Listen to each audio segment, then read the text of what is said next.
All right, let's get right into it. We're talking about 1925. This is a critical year. The Turkish Republic is barely 2 years old, and it's already facing what you could call a perfect storm. We've got deep political divisions, religious backlash, and a full-blown armed rebellion all hitting at once. This single year would test the Republic's will to survive, and honestly, it would forge its identity for the next century. This was the moment the revolution had to make a choice. And you can just feel the tension in this quote from Recep Peker, one of the leading figures of the time. The atmosphere in Ankara, the new capital, was just thick with suspicion. I mean, the ink on the victory treaties from the War of Independence was barely dry, but that incredible unity that won the war was already starting to feel like a distant memory.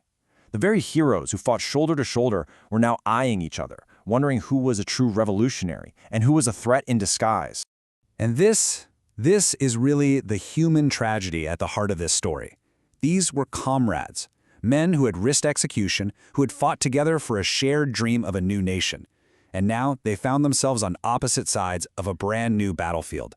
The fight wasn't against a foreign army anymore. It was a fight for the very soul of the republic they had just created. Hey, before we go any further, just a quick reminder. Please don't forget to subscribe to my channel, turn on the notification bell, share, and like my videos. The information in this video was compiled from open sources. Thank you. Your support really does help us keep making these explainers. Okay, so how did this tragic split actually happen? Well, this timeline really shows you just how fast everything unraveled. You know, back in 1919, unity was everything. It had to be. But fast forward just 5 years to 1924, and that unity is so broken that a formal opposition party is created, and it's created by the revolution's own heroes. Then, bam, just 1 year later, 1925 happens. That political crack widens into a chasm, and it collides with a violent uprising, forcing a really decisive and very, very severe response. So what was the big disagreement about? Well, it really boiled down to two completely different visions for the new republic, specifically about the speed and the style of the revolution. On one side, you had Mustafa Kemal and his party. They believed Turkey needed basically shock therapy, radical top-down, fast-paced reforms to yank the country into the modern era. But on the other side, you had Kâzım Karabekir and his new party.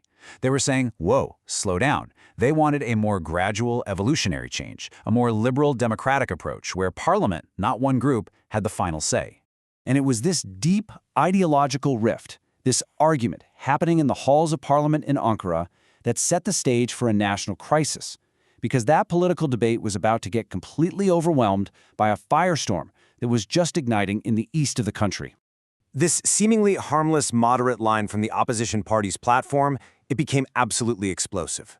You have to remember the context. The government was pushing hard for a fiercely secular state, separating religion from politics completely. So when the opposition said this, it wasn't heard as a call for tolerance.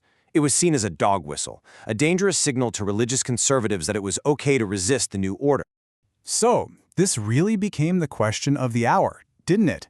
Was the opposition party just trying to build a more liberal, tolerant republic where faith had its place? Or were they playing with fire, using religion as a political tool to rally people against the government's reforms?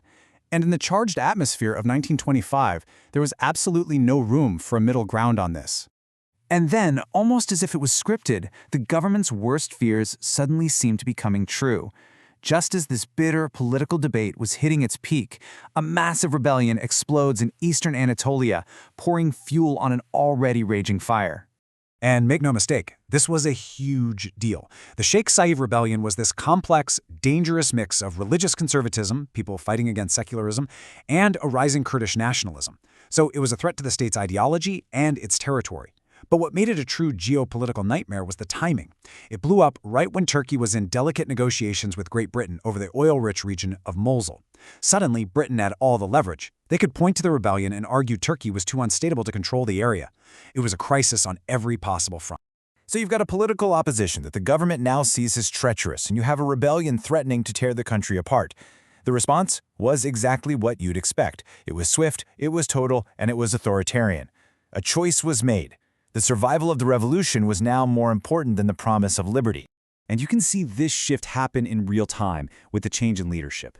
The Prime Minister, Fethi Okyar, was seen as a moderate, maybe too reasonable to handle these crises. So he was out, and in his place came İsmet İnönü, a stone-cold hardliner and one of Mustafa Kemal's most loyal generals. This wasn't just a simple cabinet change. It was a clear signal to everyone. The time for discussion is over. And this new hardline approach was immediately baked into law. It was called the Law on the Maintenance of Order, and it basically gave the government emergency dictatorial powers. Think about it. It was a legal weapon that allowed them to shut down any group, ban any newspaper, and silence anyone they considered a threat to the new order. Its scope was immense. And the hammer fell immediately. The opposition party, the one led by the old war heroes, gone, shut down. Any newspaper that dared to be critical, silenced. Special courts, the so-called independence tribunals, were set up to deliver swift and harsh justice. And maybe most importantly, using religion for political gain was now officially classified as high treason. Just like that, the Republic entered a state of emergency that would last for years.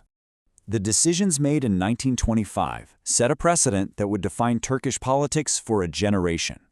With every voice of opposition crushed, there was only one path forward. For the next quarter of a century, Turkey's political landscape would be defined by that number. 1. One party, one ideology. The brief, fragile experiment in multi-party democracy was officially over. So when we look back, we're left with this incredibly complicated, paradoxical legacy. From the government's point of view, the harsh measures of 1925 absolutely saved the Republic from breaking apart. But the price for that survival was the very democratic freedom that so many had fought and died for during the war. In the end, 1925 was the year the young republic was steeled. It was hardened, made tougher. The government used this period of absolute control to ram through its most radical reforms on secularism and westernization, embedding them deep into the DNA of the state. This authoritarian stability, you could argue, is what guaranteed the survival of the revolution's vision. But it also opened up a political fault line that would run through Turkish history for decades. The tension between a powerful state determined to forge a new society and the people's desire for democratic freedom. And that leaves us with the big, difficult question that historians still debate. Was this authoritarian turn a necessary evil? Was it the only way to hold a fragile new nation together against incredible odds? Or, in the process of saving the revolution from its enemies, did its saviors end up sacrificing its soul? There's no easy answer, and that very debate continues to echo in Turkey today.